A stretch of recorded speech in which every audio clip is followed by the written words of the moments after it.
शुभ प्रणाम समस्त को अनेक शुभेच्छा जनाए श्री राधाचरितर आजिर अध्याय को आपण मानक स्वागत करुछि। वियोगिनी श्री राधा दुख कम हेबा परिवर्ते दिनक दिन बढ़िबार लागिथिला। केते थर व्याकुलता एते मात्रा बढ़ी जाउथिला कि सखी मानक लागुथिला जेपरि आउ श्री राधा बंचिबे ही नाही। मात्र सही समय सखी माने गोटे काम करिथांती जे गुंजार माला आनी श्री राधांक गलारे पकई देइथांती। आउ सही समय जेपरि लागे सही गुंजार मालारे ही तांकर प्राण जेपरि अटकी जाइथाए। हे वज्रनाभ, श्री राधांक मनरे गोटे कथा बारंबार प्रतिध्वनि होइथाए कि श्रीकृष्णଙ୍କର गोटे कथा कि मु आसीबी, निश्चय आसीबी। एही कथार भरोसा ही से जहा बंचुथिले।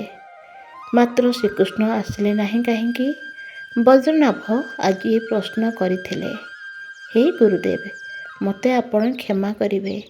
ए दिव्य चरित शुणिबा समय एभली प्रश्न करबा उचित नुहे।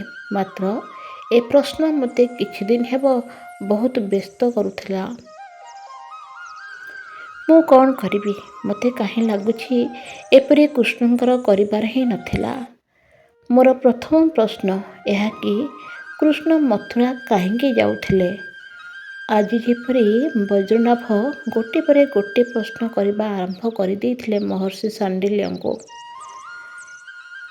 पुणी वज्रनाभ कहउचंती महर्षि को, मोर द्वितीय प्रश्न यह कि हाँ कार्य थिला, से गले जेमिति कि कंस को मारिबार थिला तांकर कार्य, सेथिपई से जाइथिले। मात्र जाइके फेरिले नाही काहेंकि? आहुरी पुणी मथुरा एवं वृंदावन मध्यरे बेसी तो दूरता नथिला। आउ आपण कहिबे एबे कि तांको एते समय ही हेउ नथिबो आसीबा निमंते। हाँ ठीक अछि, से वृंदावन आसी पारिबेनी। मात्र से वृंदावन वासी को निज पाखକୁ तो नहीं तो पारथांते, अलगा एक नगरी निर्माण करि पारथांते वृंदावन वासी निमंते। काहेंकि कले नाही एपरि? वज्रनाभ को लागुथिला जे जेमिति कि अन्याय होइछि श्री राधांक सहित। वज्रनाभ को लागुथिला आउरी भी एपरि जे एमानंक पाई ही यदुवंश नष्ट होइथिला। एमानकर विरहर अश्रु जेपरि यदुवंश नष्टर कारण ही थिला। शांत रुह वज्रनाभ, शांत। महर्षि सहज करुथिले कथा को। महर्षि बुझाई कहूथिले, ए चरित मु तुमको उद्विग्न कि आक्रामत्मक हेबा निमंते नुहे, एथिपाई कि सुनाउछि कि एहार एकमात्र उद्देश्य हैला सही दिव्य प्रेम को बुझिबा निमंते। प्रेम कौन अटे मु तुमको गोटे मात्र झलक जा देखाइली वज्रनाभ। राग द्वेष भरा ए जगतरे प्रेम कौन अटे तुमे एहाकु दर्शन कर। मिलन रे प्रियतम केवल गोटे स्थान रे थिला भली जଣା पड़िथांती। मात्र विरह रे प्रेम सर्वत्र अनुभव होइथाए, सर्वत्र देखा जाइथाए। हे वज्रनाभ, तुमे कौन भावुच श्री राधा दुखी अटंती? तांकर दुख तो अछि, मात्र ताहा सांसारिक नुहे। प्रेम उन्मादरे जे अश्रु बोहि थाए ताकु जंत्रणा तो देई थाए निश्चय, मात्र सेथिरे भी एक से अद्भुत आनंद रही थाए। ए कथा केवल जय प्रकृत प्रेमी ही बुझी पारिबो। तुमर पुणी आउरी भी प्रश्न थिला, कृष्ण मथुरा काहेंकि जाउथिले? मथुरा तो जीवार थिला तांकर, काहेंकि ना कंस को मारिबार जे थिला। जदि से न जाइथांते तेबे कंस वृंदावन नष्ट कर देइथांता। तुमरा आउ गोटे प्रश्न थिला वज्रनाभ कि जदि बा से गले तेबे आउ फेरिलेनी काहेंकि? कंसर मृत्यु परे राजनीति क्षेत्र में अनेक विशृंखला देखा जाइथिला। से समय रे जरासंध कंसर ससुर थिले। से अपेक्षा करथिले किपरि कंसर मृत्यु हेबो एवं से मथुरा को अधिकार करिनेबे। तेणु राजनीति दृष्टिकोण से राज्य प्रति विपद थिबा जानी कृष्णंक वृंदावन फेरिबा कोन उचित होइथांता? ତୁମର ପୁଣି ତୃତୀୟ ପ୍ରଶ୍ନ ବି ଥିଲା ବୈଦ୍ୟନାଥ, ଏହା କି ମଝିରେ ମଝିରେ ବୃନ୍ଦାବନ ଯିବା ଆସିବା ତାଙ୍କର କରିବାର ଥିଲା, ଯେହେତୁ ବୃନ୍ଦାବନ ବେଶୀ ଦୂର ନଥିଲା ମଥୁରାରୁ।